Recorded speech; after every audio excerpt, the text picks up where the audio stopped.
Síntesis del Antiguo Testamento, clase 5, audio 2.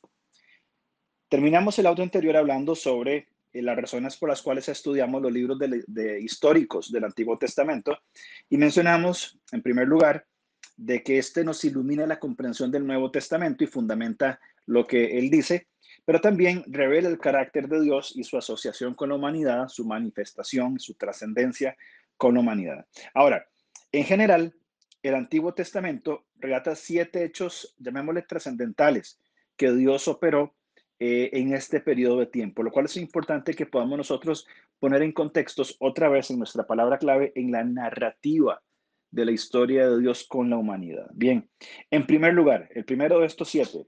Número 1, Dios eligió a Abraham para formar un pueblo especial. Le hizo grandes promesas y estableció un pacto con él, como lo vimos en Génesis capítulo 12.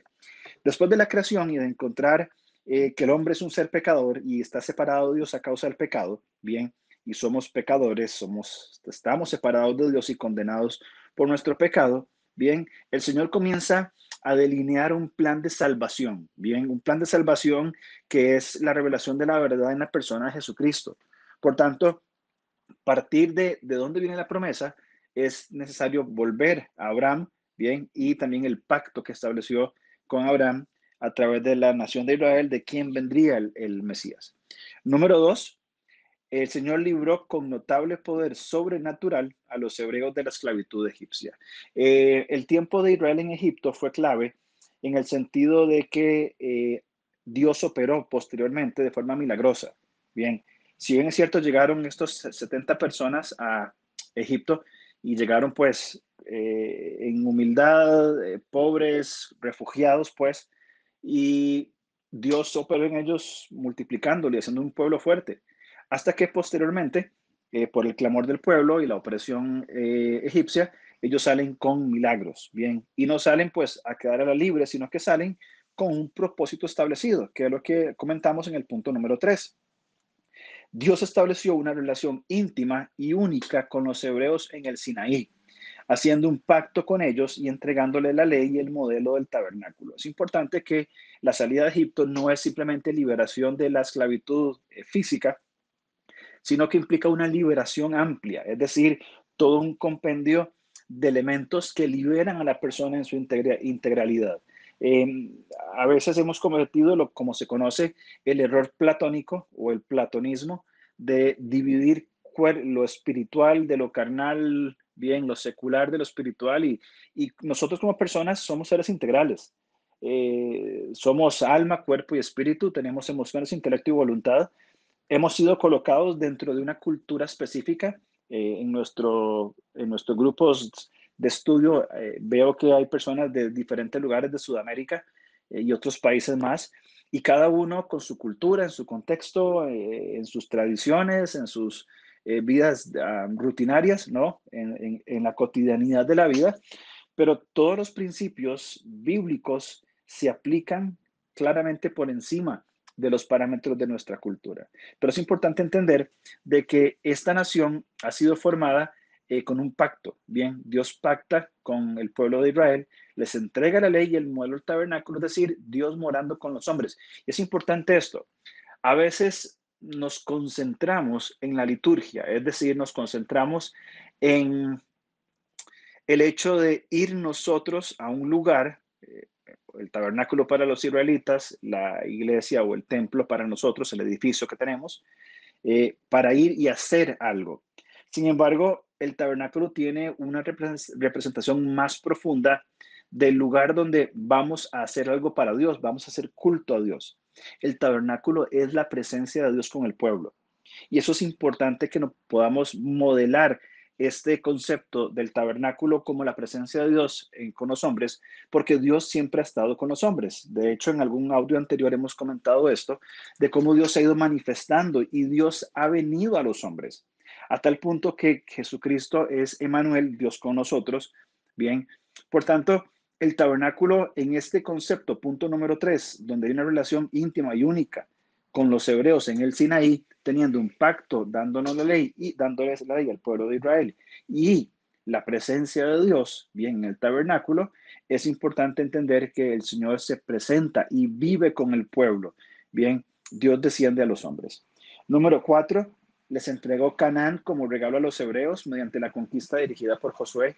Bien, la tierra prometida es una promesa hecha y dada por Dios a los israelitas, de donde ellos sabrán de morar. Y esta tierra ha sido tierra de angustia, tierra de conflicto desde siempre. Bien, al pueblo de Israel se le acusa de invadir la región. Al pueblo de Israel se le acusa que diferentes a sus vecinos no son musulmanes. Bien, y hay una tremenda diferencia, y hablo en términos actuales, ¿no? Una gran diferencia en la cultura, la religión, etcétera, que se le acusa a Israel. Los judíos, la nación de Israel, en medio de países musulmanes, constantemente en peligro de ataque, cosa que fue igual en los libros históricos. En nuestros tiempos hay enemigos de Israel y los hubo en el pasado: Egipto, Jordania, Siria, el Líbano, Irak, Afganistán, etcétera. Antiguamente en estos históricos encontramos otras tierras, encontramos a los filisteos, encontramos a los de Tiro y de Sidón, encontramos a los de Jordania, encontramos a Egipto, y en el tiempo posexílico, cuando los generales de Alejandro Magno se reparten el reino que incluía la tierra de Israel, bien, al norte de Israel los Seleucidas y en el sur de Israel, en Egipto, los Ptolomeos, batallaban en Israel como su campo de juego. Y quien perdía se desquitaba con Israel y quien ganaba celebraba con Israel,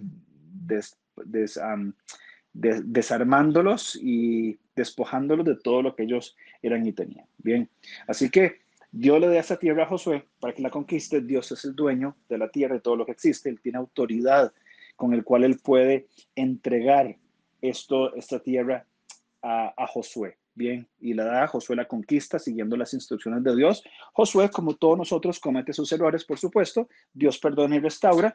Y después este hombre, este líder, este administrador, bien, divide la tierra conforme a lo que el Señor pide para ellos. Por tanto, es importante el punto número 4. Número 5, la inauguración de la monarquía hebrea, en especial la dinastía davídica. Levítico 17 predice y profetiza que el pueblo va a pedir un rey. Y dicen que cuando un pueblo pida al rey, que estos reyes no se hagan de muchas mujeres, de muchos caballos, ni de mucho dinero, porque desviarían su corazón de él. En el momento en que pasa el periodo de los jueces, un tiempo de anarquía, un tiempo donde cada uno hace lo que bien le parece, se levantan algunos en el pueblo diciendo: Señor, queremos un rey como las otras naciones tienen un rey. Así que el Señor dice: yo sabía, ustedes no necesitan un rey, pero bueno, si quieren un rey se los voy a dar. Y la entrega de ese rey comienza con la tragicomedia de la vida de Saúl, bien, un hombre que empezó potenciado por el Señor y con habilidades dadas por el Señor. Sin embargo, su necedad le hizo apartarse del Señor y terminar bastante mal, inclusive cometiendo suicidio al final de su vida. Se levanta un hombre conforme al corazón de Dios, un hombre como David, que vive toda su vida como conocemos que la vivió, bien, en sus altos y sus bajos. Tiene a su hijo Salomón, bien, quien Salomón es quien continúa en el trono, un hombre con sabiduría, un hombre que gobernó con mucha inteligencia, que proyectó la nación en todos los niveles de vida pensados, tanto materiales como políticos, religiosos y demás. Bien, sin embargo, sus conceptos humanistas lo llevan a apartarse del Dios por la gran cantidad de mujeres, gran cantidad de dinero, gran cantidad de caballos que el rey tuvo en su vida.